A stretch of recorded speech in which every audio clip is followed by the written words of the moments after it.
আসসালামু আলাইকুম রহমতুল্লাহি ওয়া বারাকাতুহু ইন্নাল হামদুলিল্লাহি ওয়াহদা ওয়াসসালাতু ওয়াসসালামু আলা রাসূলিল্লাহ। আম্মা বাদ, প্রশংসা আল্লাহর জন্য যিনি আমাদেরকে সুস্থ রেখেছেন, ভালো রেখেছেন, আলহামদুলিল্লাহ। দরুদ ও সালাম বর্ষিত হোক নবী মুহাম্মদ সাল্লাল্লাহু আলাইহি ওয়াসাল্লামের প্রতি, যার দেখানো পথকে অনুসরণ করা আমাদের জন্য আবশ্যক, সাল্লাল্লাহু আলাইহি ওয়াসাল্লাম। আজকে কোরআনের দার্স এর প্রথম থেকে শুরু করবে ইনশাআল্লাহ। শুরুতেই সূরা ফাতিহা। সূরা ফাতিহা হচ্ছে অত্যন্ত গুরুত্বপূর্ণ একটি সূরা। রাসূল সাল্লাল্লাহু আলাইহি ওয়াসাল্লামের ভাষায় কোরআনের সূরাগুলোর মধ্যে উত্তম সূরা হচ্ছে সূরা ফাতিহা, যেই সূরার মাধ্যমে আল্লাহ সুবহানাহু ওয়া তাআলা পবিত্র কোরআন শুরু করেছেন। কোরআন এর শুরুতেই প্রথম যেই সূরা সেটা হচ্ছে সূরা ফাতিহা। রাসূলুল্লাহ সাল্লাল্লাহু আলাইহি ওয়াসাল্লাম সূরা ফাতিহার কথা বলেছেন, লা সলাতা লিমান লাম ইয়াকরা বিফাতিহাতিল কিতাব। যে ব্যক্তি সূরা ফাতিহা পাঠ করে না তার কোনো সলাত নেই। আবার রাসূলুল্লাহ সাল্লাল্লাহু আলাইহি ওয়াসাল্লাম বলছেন, মান সাল্লা সলাতান লাম ইয়াকরা ফিহা বিউম্মিল কোরআন ফাহিয়া খিদাজ। যে ব্যক্তি একটা সলাত আদায় করলো এবং সেই সলাতে সূরা ফাতিহা নাই, তাহলে সেই সলাত হচ্ছে খিদাজ, আই গৈরু তামাম, পরিপূর্ণ সলাত সেটা নয়, অপরিপূর্ণ সলাত। সূরা ফাতিহা প্রত্যেক রাকাতে পাঠ করতে হয়। সেই দিক থেকে লক্ষ্য করলে আমরা যদি ফরজ সলাত আদায় করি 17 রাকাত, তাহলে 17 রাকাতে 17 বার আমরা সূরা ফাতিহা পাঠ করি। অন্য সূরা কিন্তু আমরা 17 বার পাঠ করি না। সেই দিক থেকে দেখা যায় সূরা ফাতিহার পঠন অনেক বেশি। এরপরে যদি আমরা সুন্নাতে রাতে বা নফল সালাতগুলো আমরা আদায় করে থাকি, তাহলে আমাদের সূরা ফাতিহার সংখ্যা আরও বেড়ে যাবে। সুতরাং সূরা ফাতিহা মুমিনের সাথে জড়িত, তেলাওয়াতের সাথে জড়িত একটি বিষয় হচ্ছে সূরা ফাতিহা। এই সূরা ফাতিহাকে অনেক ফজিলতপূর্ণ হিসেবে ঘোষণা করা হয়েছে। সম্মানিত মুসলিম দিনী ভাই, সূরা ফাতিহা এর অনেকগুলো নাম আছে। সেই নামগুলোর ভেতর থেকে একটা নাম হচ্ছে ফাতিহাতুল কিতাব, এরপরে হচ্ছে আস-সাবউল মাসানি, এরপরে হচ্ছে উম্মুল কোরআন, উম্মুল কিতাব, কেউ বলছে আল কাফিয়াতুশ শাফিয়া, এটাও একটা নাম। কেননা সূরা ফাতিহা শারীরিক এবং অন্তরের উভয় দিক থেকে সূরা ফাতিহা হচ্ছে শিফা দানকারী। জুলুম, খারাপ নিয়ত, হিংসা, বিদ্বেষ যা কিছু আছে সব কিছুর মুক্তিকরণের জন্য সূরা ফাতিহা হচ্ছে চিকিৎসা। এটাকে কাজে লাগানো যায়। এরপরে আমরা আলোচনা করি সূরা ফাতিহার যে আয়াতগুলো আছে, সে আয়াতগুলোর একটু অনুবাদ জানার আমরা চেষ্টা করি। সম্মানিত মুসলিম দিনী ভাই, আল্লাহ সুবহানাহু ওয়া তাআলা তিনি সূরা ফাতিহাকে 2 ভাগে বিভক্ত করেছেন, যেটা হাদিসের কথা। রাসূলুল্লাহ সাল্লাল্লাহু আলাইহি ওয়াসাল্লাম তিনি বলেছেন,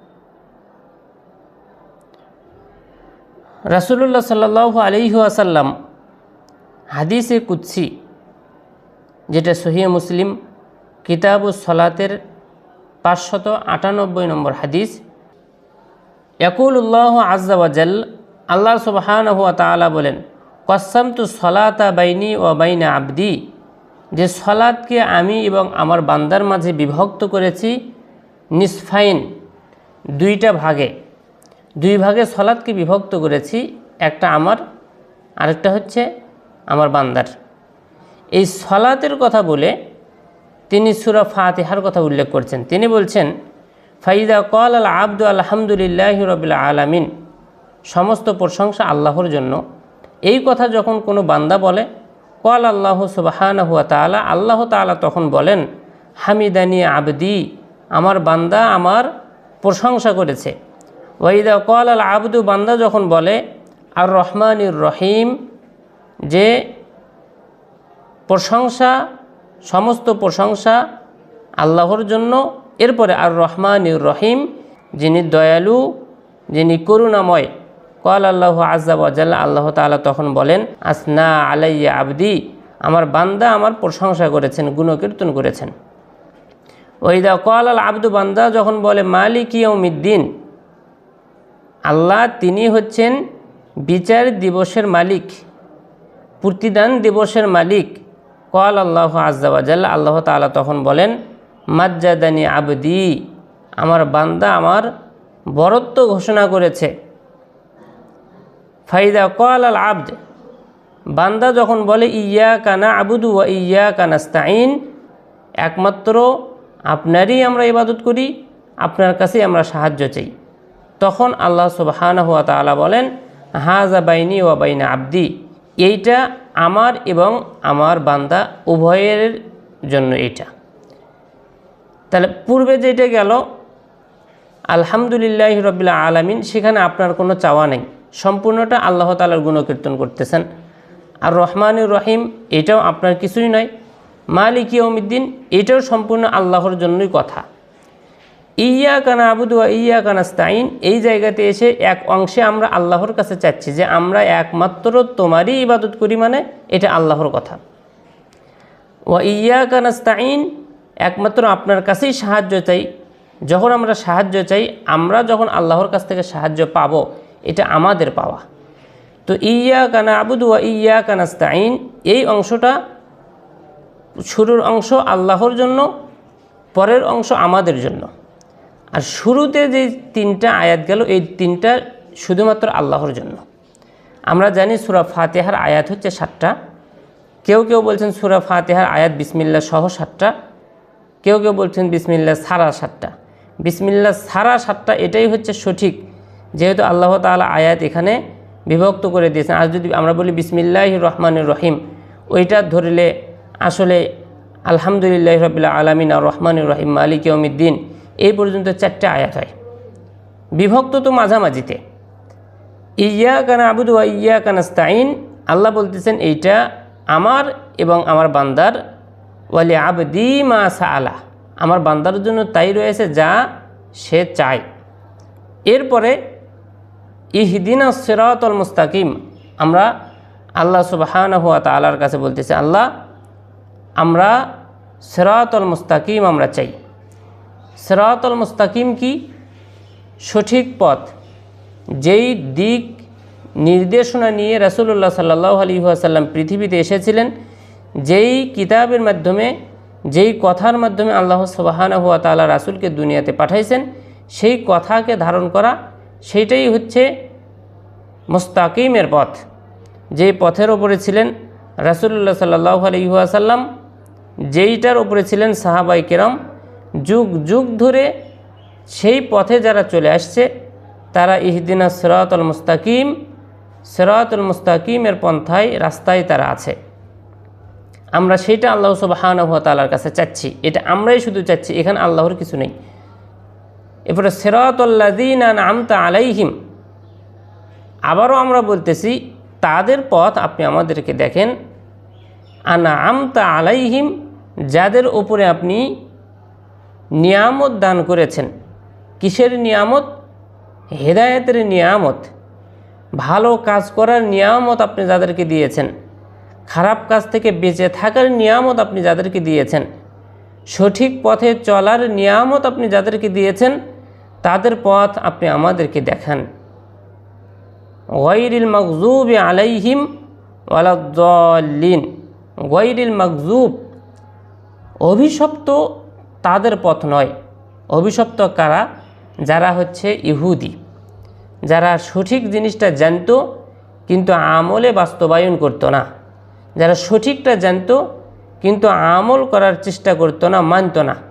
ওয়ালাদ-দাল্লিন, যারা খ্রিস্টান নাসারা যারা হক থেকে ছিল উদাসীন, এই হককে উপেক্ষা করে তারা তাদের নফসের আনুগত্য করেছে, নফস যেটা বলেছে তারা সেটা করেছে। আমরা সঠিক জেনে সেটাকে উপেক্ষা করব না এবং জাহেল থাকারও চেষ্টা করব না। আমরা ইহদিনাস সিরাতাল মুস্তাকিম সিরাতাল্লাযীনা আন'আমতা আলাইহিম, যারা সঠিক পথ হক জানার পরে মান্য করে আমরা তাদের পথে থাকব। হক জানার চেষ্টা করে, হক জানার পরে সেটাকে মান্য করার চেষ্টা করে, তারাই সিরাতুল মুস্তাকিমের উপরে আছে। সম্মানিত মুসলিম দিনী ভাই, শেষে আমরা যখন আমিন বলবো, আমিন মানে আল্লাহ তুমি এটাকে কবুল করে নাও। আমিন বলাতে আমরা যদি ইমামের পেছনে থাকি তাহলে ইমাম আমিন বললে আমরা তারপরে আমিন বলার চেষ্টা করব। কেননা রাসূলুল্লাহ সাল্লাল্লাহু আলাইহি ওয়াসাল্লাম বলছেন, মান ওয়াফাকা তামিনাহু বিতামিনিল মালাইকা গুফিরা লাহু মা তাকদ্দামা মিন যামবি, যার আমিন বলাটা ফেরেশতার আমিনের সাথে মিলে যায় তার অতীতের গুনাহগুলো আল্লাহ তাআলা ক্ষমা করে দেন। সুবহানাল্লাহ। ফেরেশতা আমিন বলে কখন? যখন ইমাম আমিন বলা শুরু করে তখন। সুতরাং যেই জায়গাতে ইমাম জোরে আমিন বলে সেই জায়গাতে আমিন ইমাম সাহেবের পড়া এটা পরে পড়তে হবে, এটা আমাদের মাথায় রাখতে হবে। অনেক জায়গায় আছে গয়রিল মাগযুবি ওয়ালা যাল্লিন বলার সাথে সাথেই আমরা আমিন বলা শুরু করে দিই। আমরা মনে করি যে যাল্লিন বললেই হয়তো আমিন বলতে হয়। জি না, যাল্লিন বললেই আমিন বলতে হয় এই কথা ঠিক, তবে একা একা যদি আমি সালাত আদায় করি আমি যাল্লিন বলে আমিন বলবো। তবে ইমামের পেছনে যদি আমি সালাত আদায় করি এটা আমাকে খেয়াল রাখতে হবে যে ইমাম যখন আমিন বলবে তারপরে আমাকে আমিন বলা শুরু করতে হবে। আল্লাহ সুবহানাহু ওয়া তাআলা সূরা ফাতিহার এই আমলকে বাস্তবায়ন করার তৌফিক দান করুক।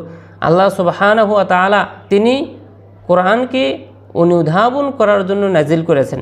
যদি কোরআনকে অনুধাবন করার জন্য নাজিল করা হয় তাহলে যেই সূরা ফাতিহা সবচাইতে বেশি পাঠ করা হয়, তাহলে এই সূরা ফাতিহার অনুধাবন করাটা কত জরুরি আপনি বুঝেন।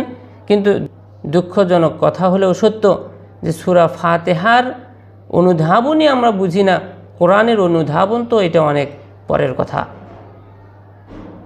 ইবনে উসাইমিন রাহিমাহুল্লাহ তিনি বলছেন, সূরা ফাতিহার অনুবাদগুলো যদি আমরা বোঝার চেষ্টা করি, বুঝে বুঝে যদি আমরা মনে করি আমাদের রবের সামনে আমরা দাঁড়িয়ে আছি, তাহলে আমাদের সলাতের ভিতরে কোনো ক্লান্তি আসবে না।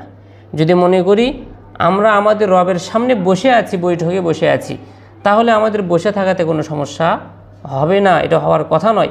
আসলেই যদি আমরা এটা মনে করে থাকি যে আমরা আল্লাহর কাছে হেদায়েতের কথা বলতেছি, আল্লাহ আপনি আমাদেরকে হেদায়েত দান করেন, তাহলে আসলেই আমরা যখন আল্লাহ তাআলার কাছে বলবো, আল্লাহ আপনি কিয়ামতের দিন প্রতিদান দিবসের মালিক, আপনি আমাদেরকে প্রতিদান দিবেন, এমন কথা যদি আমরা বলি তাহলে আমাদের দ্বারা অন্যায় কাজ করা আসলেই অসম্ভব।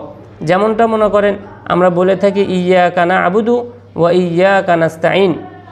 ইবনুল কাইয়্যিম রাহিমাহুল্লাহ তিনি বলেছেন, কাসীরু মা কুনতু আসমাউ ইবনে তাইমিয়া ইয়াকুলু, আমি ইবনে তাইমিয়ার কাছ থেকে বেশি কথা যেটা বলতে শুনেছি যে ইয়্যাকা না'বুদু, এই ইয়্যাকা না'বুদু আমরা একমাত্র আপনারই ইবাদত করি, এটার ভিতরে ইলাজুল লিল রিয়া, এটার ভিতরে রিয়া যে করে মানুষ লোক দেখানো ইবাদত করে, এইটার চিকিৎসা আছে ইয়্যাকা না'বুদু এই কথার ভিতরে। আমরা একমাত্র আপনারই ইবাদত করি এই কথার মানে আমরা কোনো লোক দেখানো মানুষকে শোনানোর আমরা ইবাদত করি না। এই কথার ভিতরে আছে ইলাজুল লির রিয়া, লোক দেখানোর চিকিৎসা। আর ওয়া ইয়্যাকা নাস্তাঈন আপনার কাছেই আমরা সাহায্য চাই, এর ভিতরে আছে ইলাজুল লিল কিবরিয়া, অহংকারের চিকিৎসা। আপনি যখন আল্লাহ তাআলার কাছে বুঝে বলবেন, আল্লাহ আমরা একমাত্র আপনার কাছেই সাহায্য চাই, যখন আপনি নিজেই সাহায্য চাইবেন তখন আপনার তো অহংকার করার কোনো প্রশ্নই ওঠে না।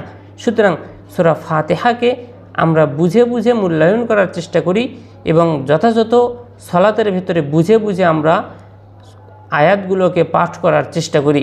আল্লাহ সুবহানাহু ওয়া তাআলা আমাদেরকে তৌফিক দান করুক। আল্লাহুম্মা আমিন। আসসালামু আলাইকুম ওয়া রাহমাতুল্লাহি ওয়া বারাকাতুহু।